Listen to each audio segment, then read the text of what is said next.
Hi, Susie. Hi, how you doing? Good to see you guys. Good to see you too. We're good. How about yourself? I'm great. I don't know whether to call you Pat, Patty, or Patrick. Whatever rolls off the tongue easiest. I heard your wife call you Pat and Patty the other day, so I wasn't sure which it was.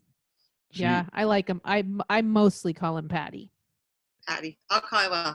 What do your colleagues call you? My colleagues? Like, what does Justin call you? Pat or Patrick, probably. No, actually, he calls me Patty Actually, he also. calls him Patty. Anybody that listens to the podcast or read our book usually calls me Patty. A lot of our friends call me that. Paddy and Sam. All right. Well, thanks for having me. So glad to be here. It's spelled with two D's, though. So that's the difference. I know. P-A-D-D-Y, right? Yeah. Saw that. Yeah. He's a little irritated if people use the T's. Well, that's just because they don't know their Irish history, and that's what you're. Patty. Yes, exactly. I knew that immediately. Not because I'm Irish at all.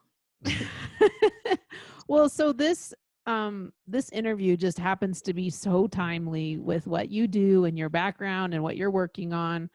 So I just want to jump in. Like right before we started, you said, and we've noticed, couples right now are having so much trouble.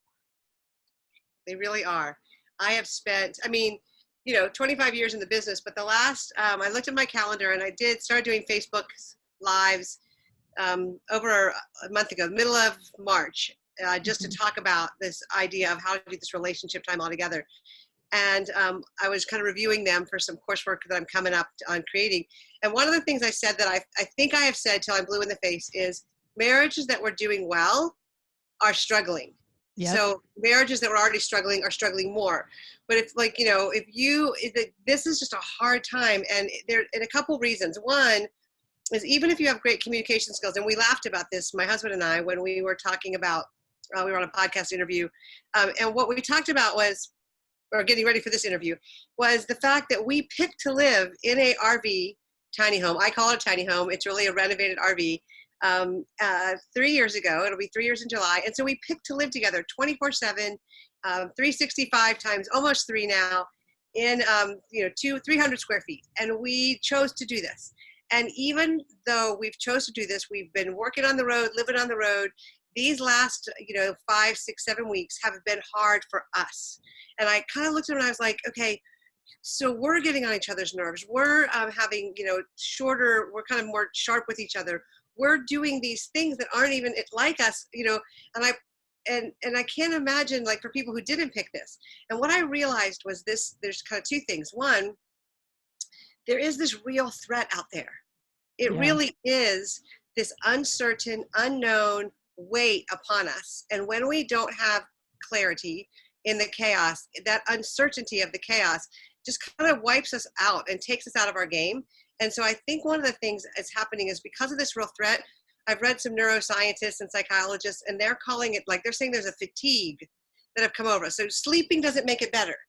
Time apart, it makes it a little better, but there's this generalized kind of weight. And I just think we have to own that and go, you know what? My fuse is shorter. My patience, I am more stressed. I am less patient. All the things that we normally work on are just harder. All of our strengths are louder. All of our weaknesses are louder. And so I think couples, even, ones that get along, we joke, we like each other, we love each other, and we like each other, are struggling. And so I think that's a big piece of the reality of today. We're so happy to hear you say that, because we also have been struggling. And again, we work together, live together. We chose to, kind of move around for the next however long. And we are struggling. Also, we are just at each other's throats more than we normally are. Like, we're fighting more often. It's probably been years since we've had arguments, and now it seems like every other day we're arguing about something. So it's the same thing where it's like, this is really weird. Why is this happening? So, and we keep saying, well, is it COVID? And I think we've, some of it is. Yeah. I would say a good part of it is. I would also say that I'm not arguing anymore. Sam is, but I just want to clarify that. It's always her fault, right? No, it's not always her fault. But thanks, honey. Well, and I don't know that we're arguing. I feel like she gets frustrated at me. Her fuse is definitely shorter. Do you think mine is shorter too? Yeah, yours is shorter too. I think I'm definitely more defensive Anyway, we agree That's with a you. different way of describing a shorter fuse, more defensive. Yeah, that's a good. We've had this conversation multiple times, and what you're talking about is what we've kind of dubbed as this weight of negative energy. Yeah. And Susie, you've been with your husband a long time. How long have you guys been together again? Well, it'll be 37 years. We've been married 37 years in June. That's so amazing. Congratulations. Hey, our anniversary's in June too. Yeah. Congratulations. Happy anniversary. Ours is June 10th. You too. June 10th. Ours is the end. I think the reality is for people with businesses, it's already tough. You're juggling kids and responsibilities and marriage and house and all of the, and the business, which has a weight on it like few others things.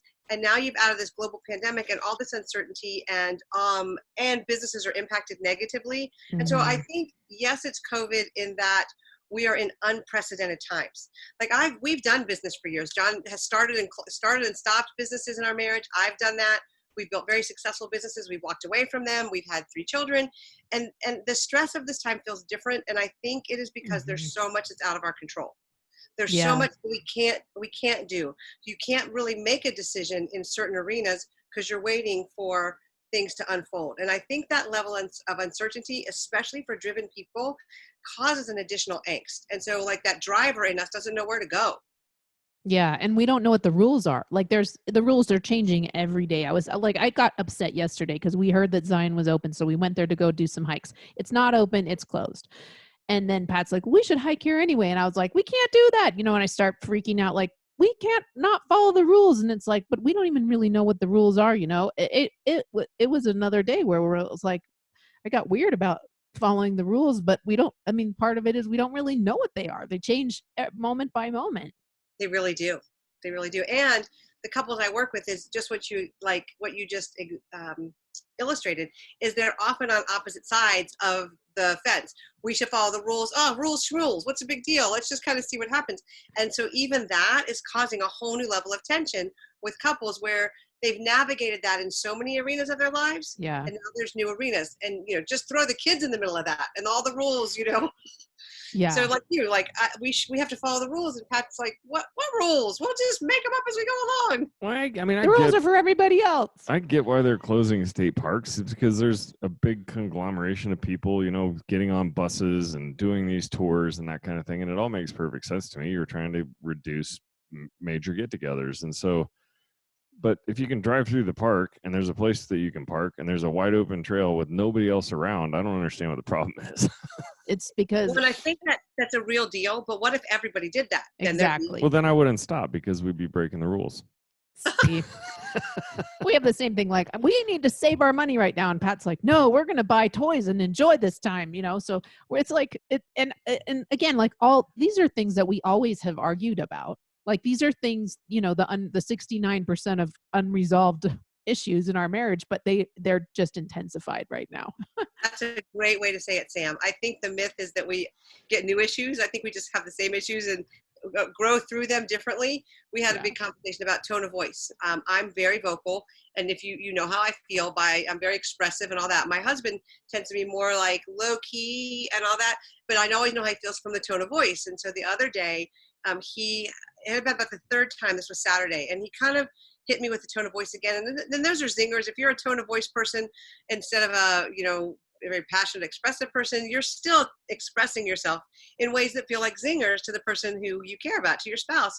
And so about the 3rd time I looked at him and I was like, okay, I can tell you're stressed because your tone of voice with me has been really bad this morning and my feelings are hurt.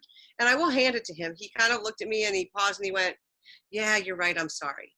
And that just kind of, again, that level of what I would say to couples is, what can you do that remembers us? The maturity of our relationship enabled him not to be defensive and him to go, yeah, I am tense, I'm stressed, and they've come out as zingers. And then it was over, quick, short accounts, benefit of the doubt, and then it was done.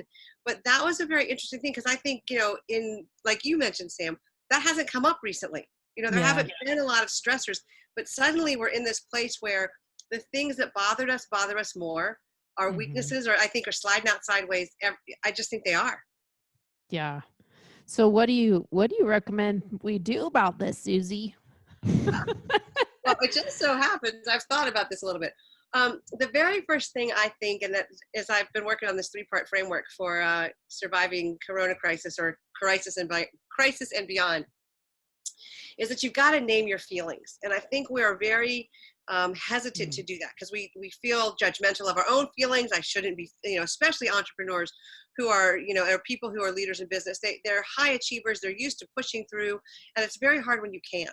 And so I think you're going to name your feelings. I'm feeling like, more stressed, or I'm feeling like I have, less emotional margin, like the water line's really high. We kind of got to peak above it.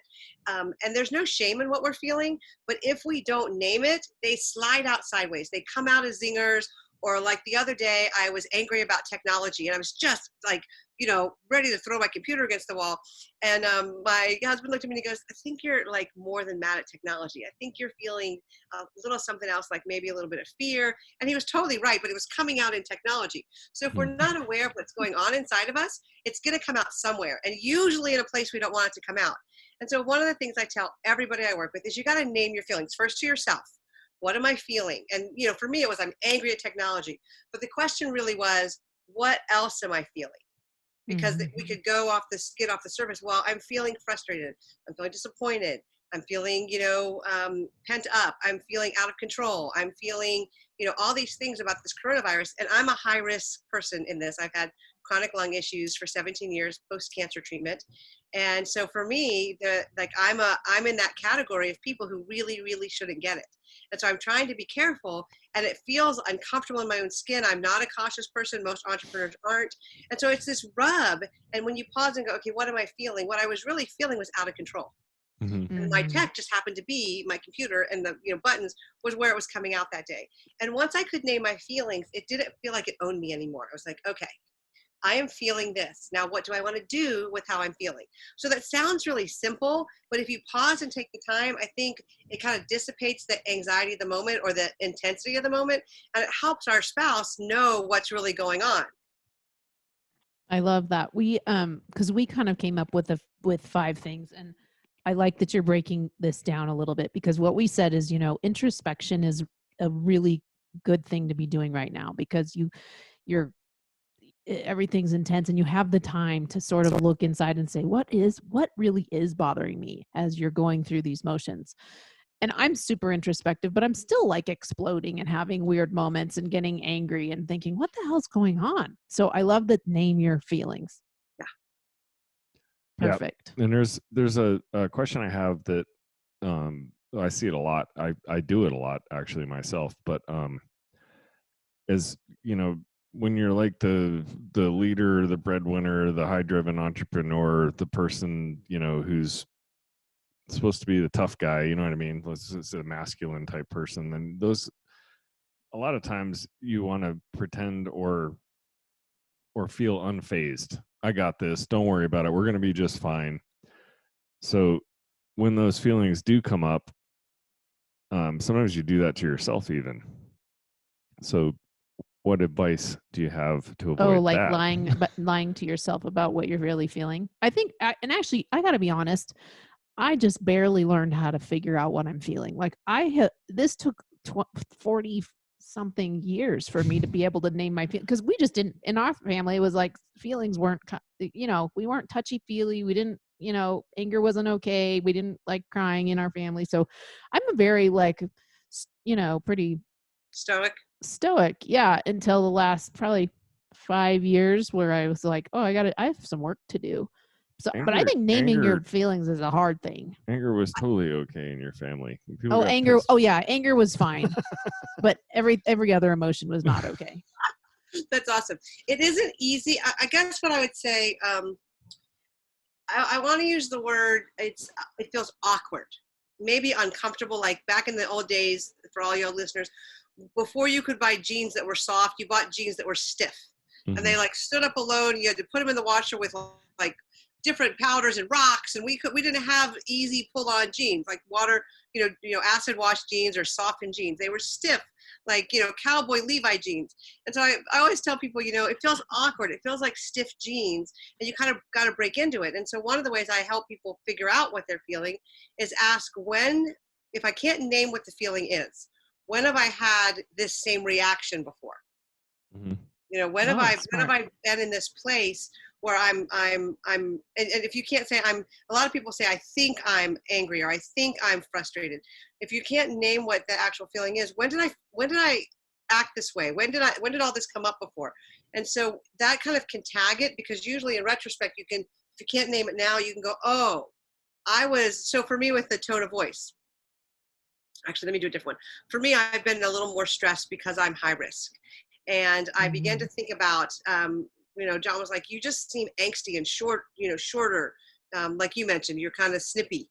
And I was Yeah. just snippy, and I'm not usually snippy. I'm usually pretty direct. And I thought, when did I feel, or when did this behavior, when was the last time this behavior came up?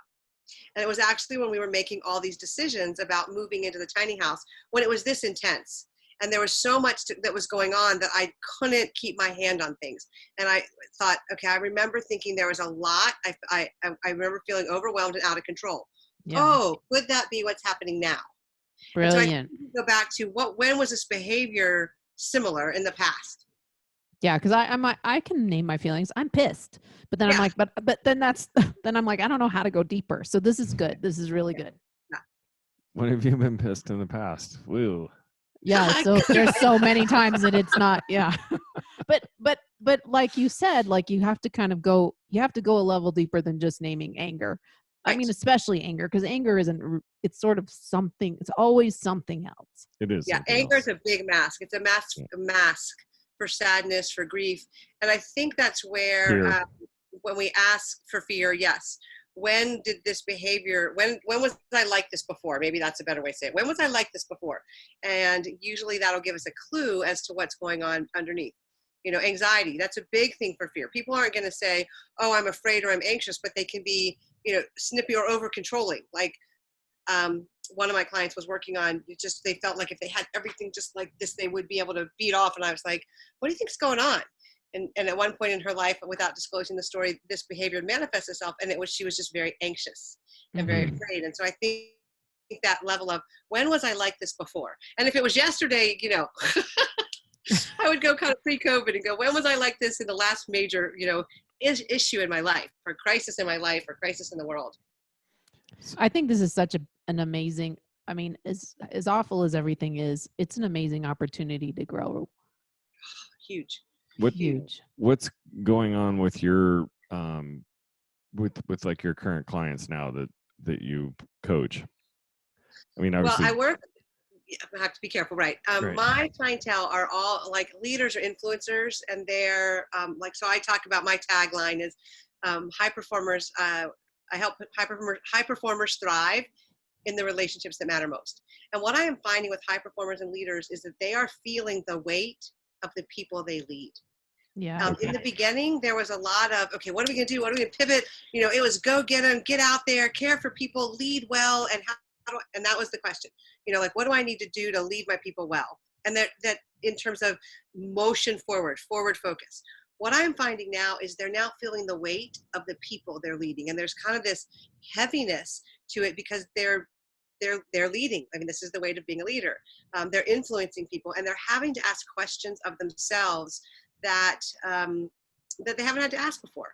And so there's a heaviness to, my decisions are impacting not just me and my family, like you mentioned, wanting to feel tough, or the breadwinner, or, I've got this.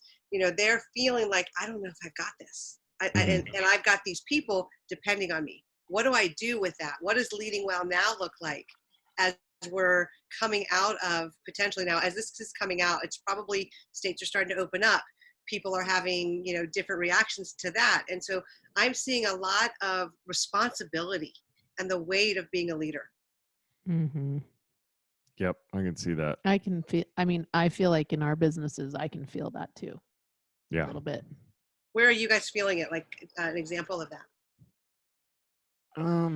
Well, I can't. Our businesses are all virtual, so not a ton has changed, but I can see with that we do 3 to 4 social meetings a week in one of my companies, and some people are getting stir crazy. Like, a lot of our people are in different countries, and yeah, like one of the countries, we have some people that work in the Philippines, and they just stopped selling alcohol. You can't leave your house if you're if you're caught doing anything, you can be arrested. I mean, it's Right. Yeah. As much, yeah. And I think people here are, as much as we're struggling with our limited freedoms, we do have a lot of freedoms.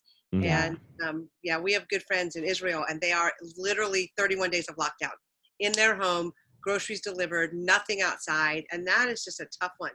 Yeah. I think that's the same thing there. We have some friends that live in Spain, and they were barely able to go and take a walk today. Yeah.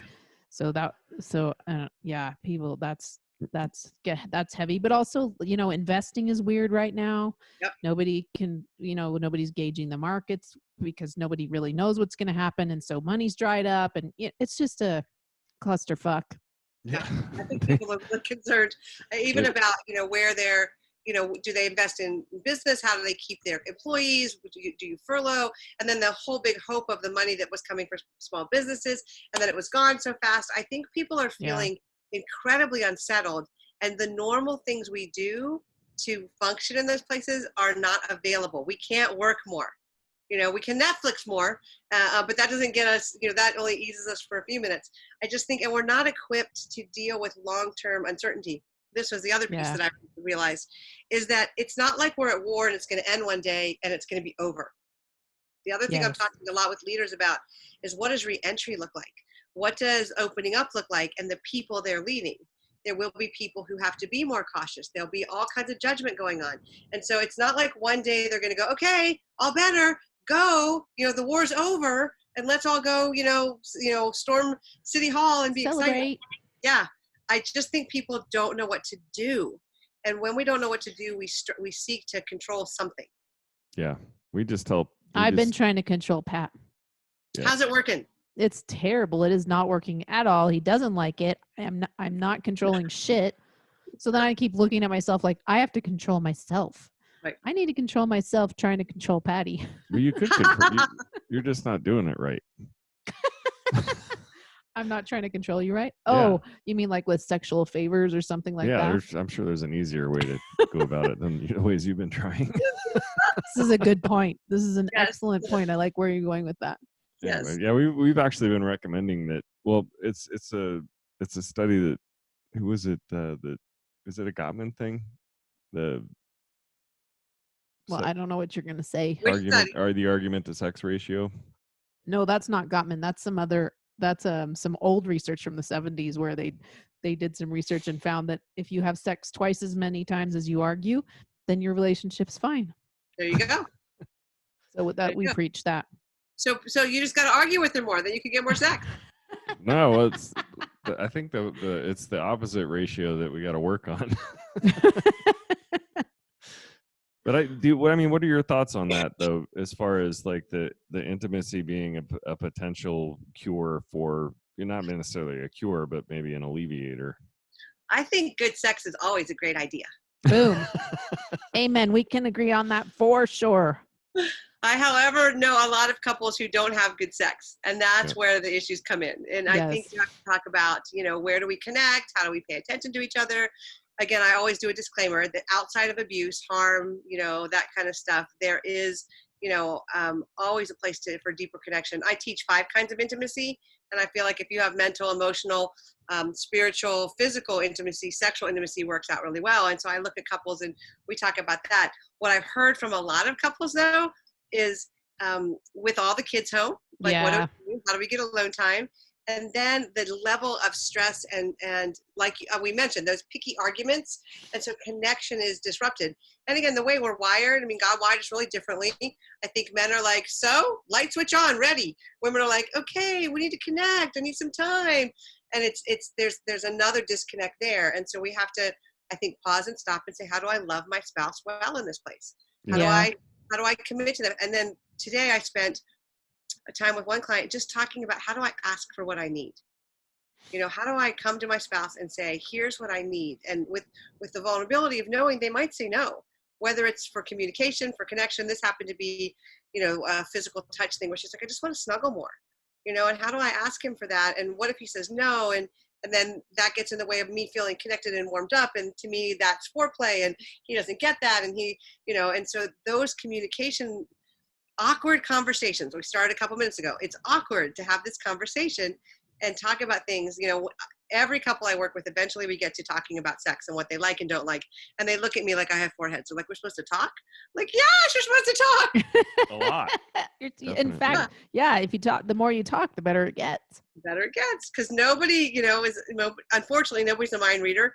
And you got to learn, got to learn each other in this way. And so I think in this time of crisis, I think when you can find comfort and you can find connection and it's good, it's really good. I think if that's not happening, you got to talk about why it's not happening and what needs to shift so that it can happen more often. Because I do think there is there's a relief there.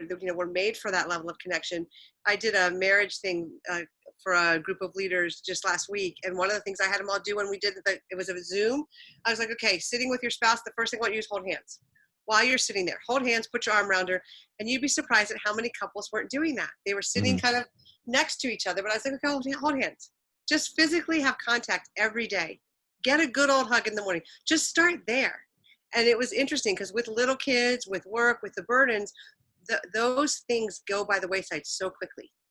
Yeah. And it's just intensified right now. So much so. So we have name your feelings. What are we supposed to do with the uncertainty? Just try to. So, you got to name it. You got to live with it. I think at some point you got to put some of it in a box. One of the second part of the framework is negotiate your needs.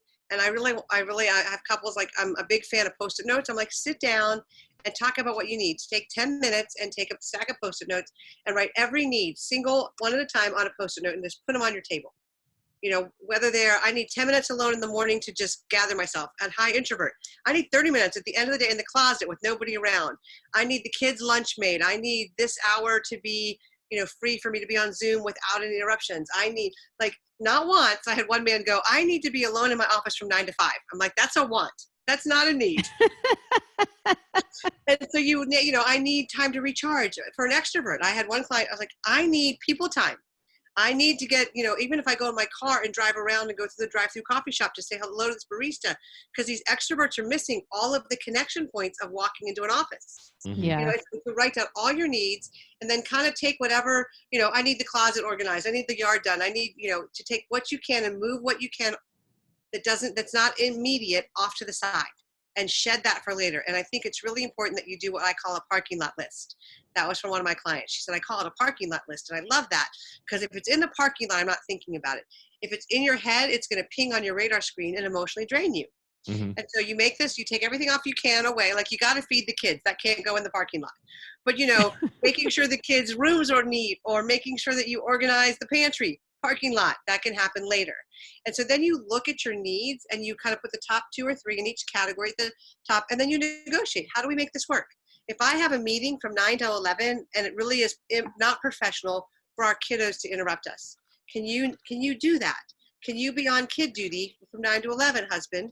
And then I'll do the 11 to 1. And, or I had one client I talked with, and this was so insightful to me. She came out of a meeting. She came into the kitchen to make her kids lunch. And her husband saw that he works from home regularly, and he came in to talk to her. And basically what came of it was her hands were in mommy mode, but her mind was in meeting mode. And so she didn't really have anything to give him or engage. But because she hadn't identified that, he's like, why are you talking to me? What's going on? I'm just chatting. And she was in meeting mode in her head. She came out, made lunch to go back to the next task. And when we identified that for them, and we were able to name that. And so she's like, one of her needs were, when I come out to take care of the kids, I need you to pretend I'm not here still. Because his extrovert need was, let's talk. And she was like, no. And so that level of understanding that need helped them not have that argument every day. He didn't feel rejected. She didn't feel pressure. It was literally, I can make sandwiches and feed the kids without engaging in, the family life. My brain is still in meeting mode. And when she said that, it was such an aha for me, because it gave me permission and gave her permission to tell her husband, this is what's happening for me. And the need in that moment is for you to kind of not be respectful, but to understand that I'm really not here. I'm physically here, but I'm really not here. And so it took a fight off the table for them. He didn't feel rejected. He didn't feel dismissed. He understood she's just physically here.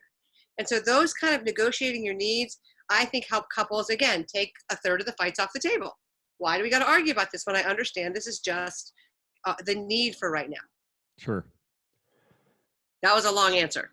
I love, yeah, but I mean, it's just even applicable to us because Paddy works from home and he can get in the zone so much that he can't engage with me at all, even if I have a question or I'm talking about something else or whatever. I think, well, no, yeah, it's totally that way.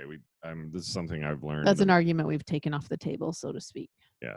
I'm 53 years old, and I learned last year or the year before, it was definitely after I turned 50, that there's no such thing as multitasking. So as much as I think I can do two things at once, I don't think I can look back on my entire history and find where I ever did it successfully. So I call it tasking and ignoring.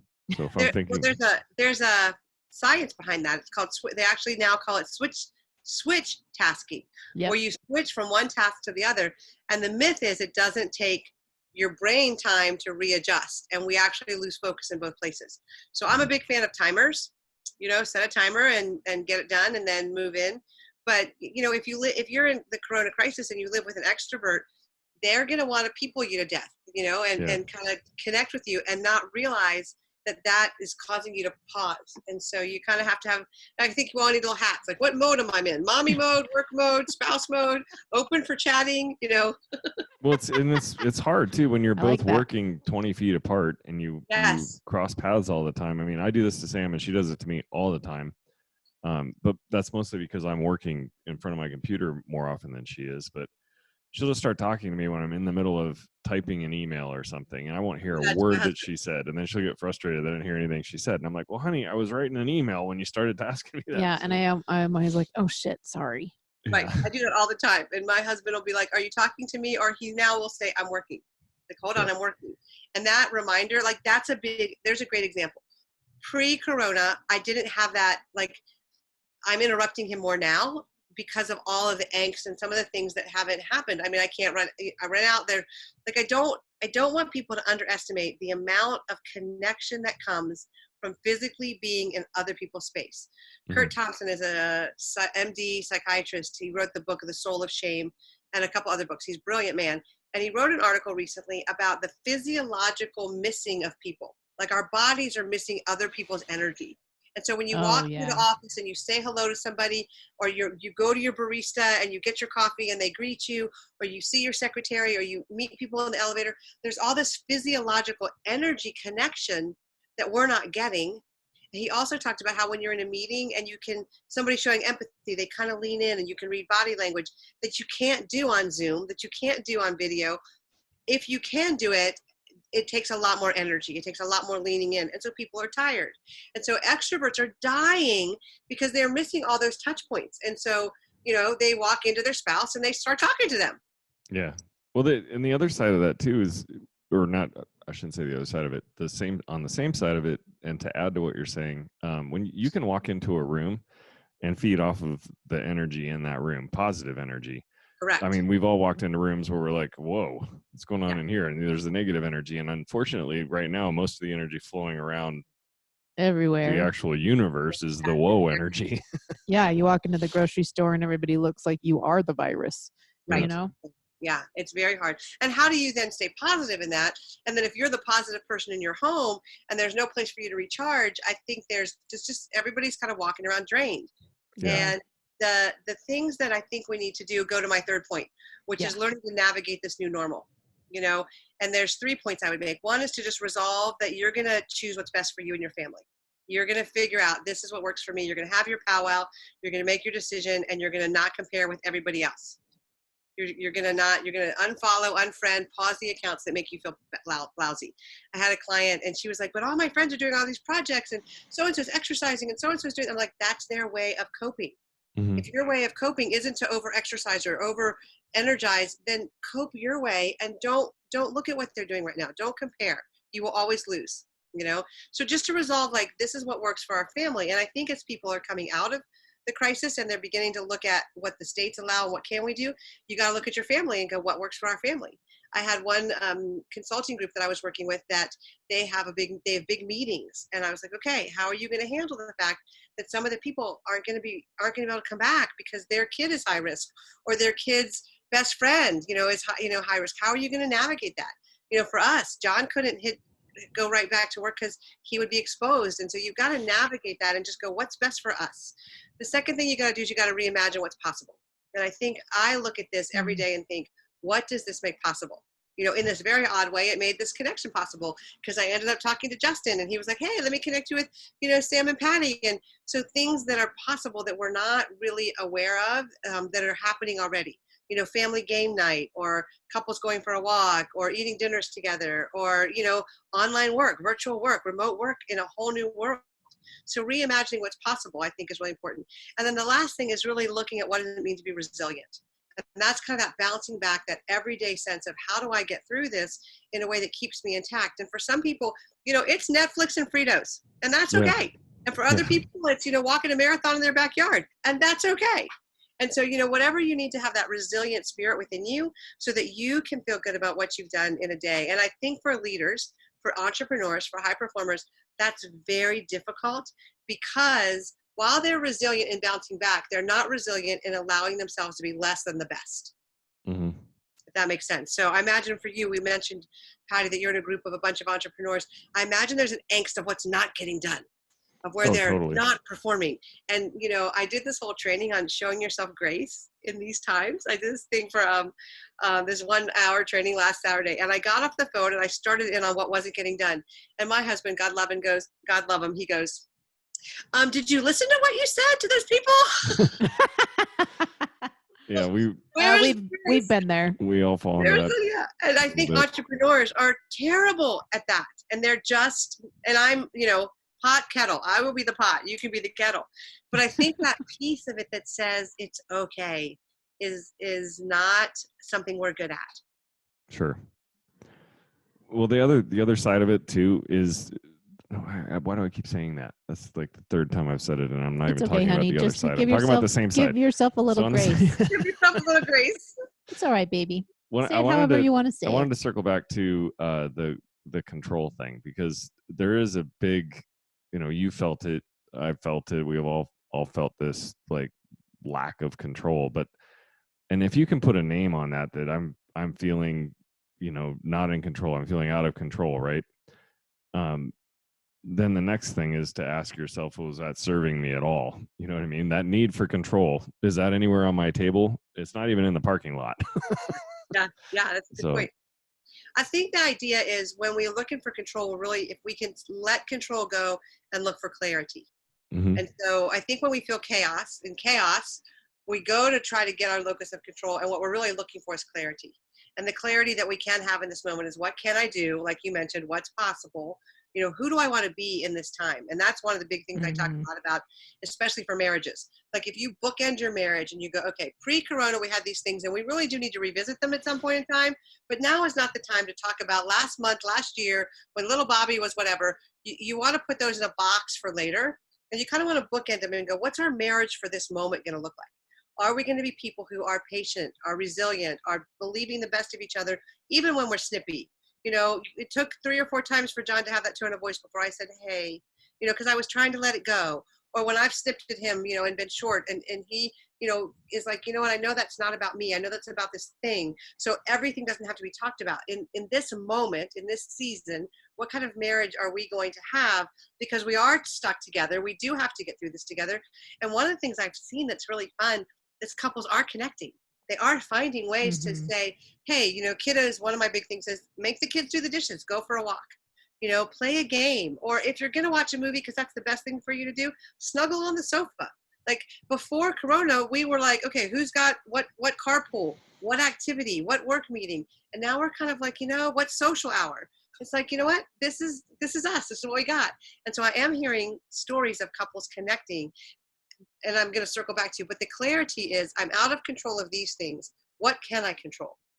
What can I wrap my mind around, be in charge of, make choices about? Because then we actually feel better about ourselves and what we're doing. That's probably why I've been our 30-day hike Nazi. Yeah, that's kind of funny too, because you were talking What's a about 30-day hike Nazi? Tell me. Well, so we decided when as we moved, because we moved to the most beautiful place on the planet, I think, and this is the best time to be hiking.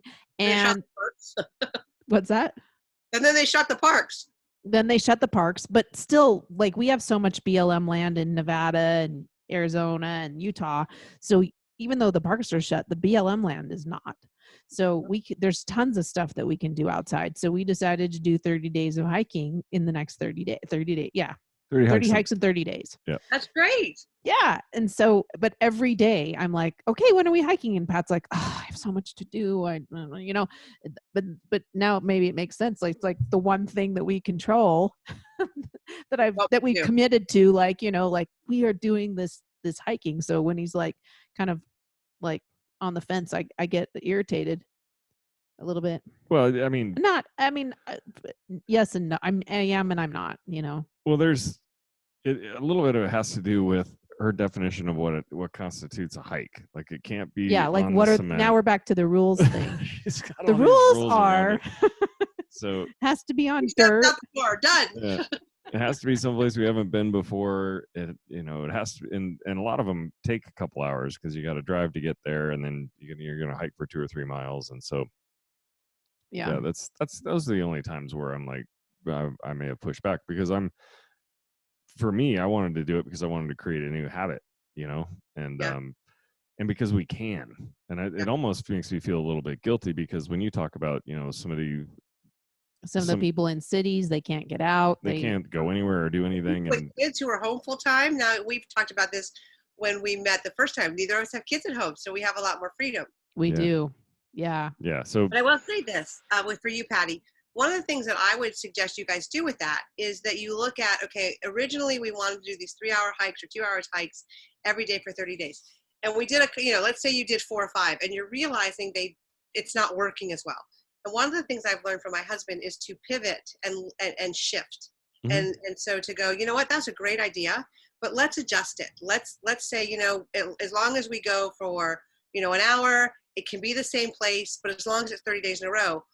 And so being able to be agile and allow, that level of reassessment, I think that's going to be a huge piece of navigating this new normal. Yeah, it'd be great if under normal circumstances we could go anywhere we wanted. But like you mentioned, you went to the park and it was closed. Yeah. Well, then we're just going to hop down here and go to a regular hike because at least, you go back to what do we want? You want the habit of going. She wants these extra things. And so negotiating that need of what needs to happen for it to be at least a semi-win for both of us. Yeah. And I think we're doing that. It's just been a little bumpier than our normal negotiations, Yeah, for today, she's like, what time are we going for a hike? And I was like, we're doing separate hikes today. And I was like, oh. And then I started thinking, oh, okay. Yeah. I mean, we've only done solo hikes 3 times now or 2? I don't know. 2 or 3 times. But I had to drive for 3 hours today and so there's this one road that I've been wanting to drive down, and because we were always on our way somewhere, we've never done it. So I drove down that road, I got out of the truck and I hiked around for a while, and it was awesome. So that's great. She had a good little meander herself. So that's one of the ways we flexed, and I have gotten her to bend a little bit and do like the back half of a trail that we didn't hike before, and we could, so we're flexing. We're definitely flexing. But I like, and what's so great about all of these things that we're doing and we're trying, to make it work right now, is that they will make our relationship better forever. Yeah. Like these aren't just COVID things. These are like so necessary right now, but all the things that you're talking about are things that will help us through the rest of our lives. I think so. I think so. How do people find you? And that's good. How do people find me? The best place to connect with me right now, I would say, is on Instagram, and I'm at Susie Miller 5. There is a link there, of course, to Facebook and my website, susiemiller.com. But I'm doing a lot more posting there recently.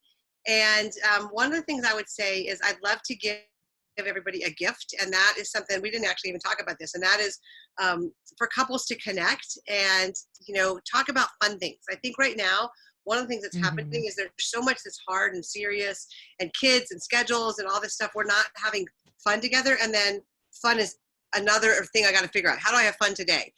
How do we have a conversation that's not tense or not about something serious? And so a couple years back I made this list of all these things that you could talk about with your spouse that were like, I call them fast and fun conversation starters. And basically what it is it's an ebook you can download. I would say download it, print it out, and then you cut up these little into strips of paper, and you kind of pull one out of a jar every day. Or you can put them on your phone as well. But it's kind of fun to see what randomly comes up. But there are things like, what was a favorite childhood game? Did you get in trouble when you were in school? Did you have a favorite teacher? And what was that class like? And these little memories, there's all kinds. If our family had to be Disney characters, who would be which one? And they're really fun, and they're not tense. They're not, they're fast and fun. And you don't have to figure out, what should we talk about right now? And that way you're talking and connecting and learning about each other, but there's not the tension of either figuring out something or having to talk about something serious. I think every man dreads the 4 words, we have to talk, every wife, has that as part of their repertoire. And these are just more fun. And so you can get those if you text fast and fun to 323-300-2400. So text fast and fun to 323-300-2400. I'm sure it'll be in the show notes. But that's, and those are just ways that you can connect, and not just in COVID, but beyond, because a lot of times life gets busy and we forget to chat with this person that we decided we wanted to spend the rest of our lives with. Yeah, and we make the mistake of thinking we know them already. We know everything about them, and we don't. We never will. Nope. Yeah, thank you for the gift. Did you text absolutely. that already? Get your phone. I don't bring my phone to podcasts. I think it rings and then I'm embarrassed. Yeah, then you're mad, and then we have an argument, and then we got to sort that whole thing out. Susie, this has been really helpful just for us personally, I think. And I know it will help our audience. And thank you so much for the time and for being here with us on our little podcast. You're so welcome. Thank you for the work. Big podcast. Thank you for having me. Thank you for being fun, and just for the laughter, and just for the transparency. I think that's just so good for couples to see that couples, even professionals, even people in talking about this, we're just all on a journey together. So thanks for having me, and thanks for the work you do. And thank you for everything you do, and thanks for taking some time out for us. We really, really appreciate it. Yep. You're thank welcome. you. You're welcome. All right.